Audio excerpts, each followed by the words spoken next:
আমরা বলতেছি 5 4 3 2 1 0 অ্যাকশন। আমাদের দাবি ছিল যে আমাদের ছাত্র ভাইদের উপর হামলা করছে, আমাদের ছাত্র ভাইদেরকে আমরা নির্বিচারে হত্যা করছে বর্তমান দেশের ছাত্রলীগ সরকার প্রশাসন সব। তারপর শুনেন আমরা এখানে আমাদের এই সোসাইটি আমরা সুস্থ শৃঙ্খলাভাবে আমরা আমাদের আন্দোলন কিন্তু ছাত্রলীগ আমাদের আন্দোলনকে সুষ্ঠুভাবে পরিচালনা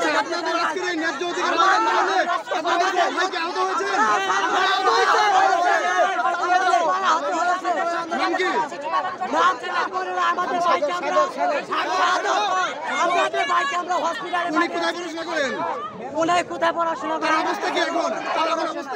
তার অবস্থা খুব আশঙ্কাজনক, তার মাথার মধ্যে আঘাত করেছে।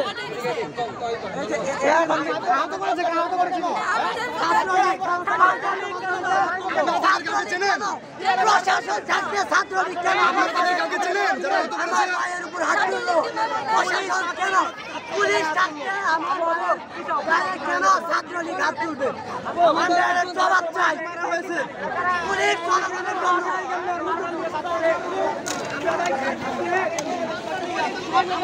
শিক্ষার্থীরা ইতিমধ্যেই আমাদের যা জানিয়েছে সেটি হলো পুলিশ থাকতে শিক্ষার্থীদের উপরে ছাত্রলীগ কেন হামলা করলো এর জবাব কিন্তু তারা চাচ্ছে।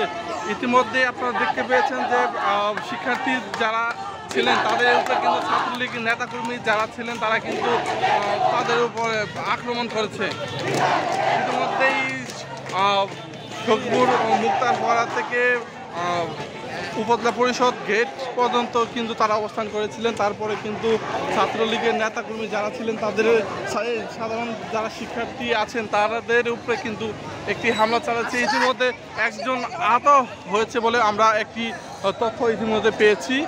আপনারা দেখতে পাচ্ছেন ইতিমধ্যেই কিন্তু ছাত্রলীগের হামলায় কিন্তু একজন আহত হয়েছেন বলেও আমরা একটি তথ্য পেয়েছি। দেখা যাক বর্তমান পরিস্থিতি কী হয়। সম্পূর্ণ বিরাজ করছে শোকপুর উপজেলার যে মেন শহর, শোকপুর উপজেলার যে মেন শহর, সেখানে কিন্তু সাধারণ শিক্ষার্থীরা অবস্থান করছেন। ইতিমধ্যে ছাত্রলীগের নেতাকর্মী যারা আছেন তারা কিন্তু সাধারণ শিক্ষার্থীর ওপরে হামলা চালিয়েছেন।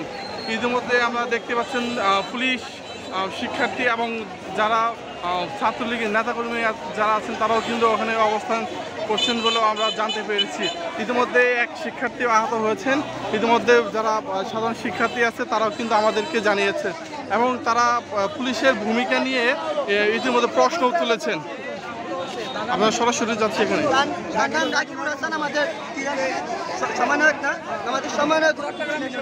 চট্টগ্রাম বিশ্ববিদ্যালয় ছাত্রলীগ হামলা করেছে, তার উপরে আমরা একদম শান্তিপূর্ণভাবে সমাবেশ করতেছিলাম। আমাদের এই আন্দোলনে আমরা প্রথমে এই বাজারে শান্তিপূর্ণভাবে আন্দোলন করতেছিলাম।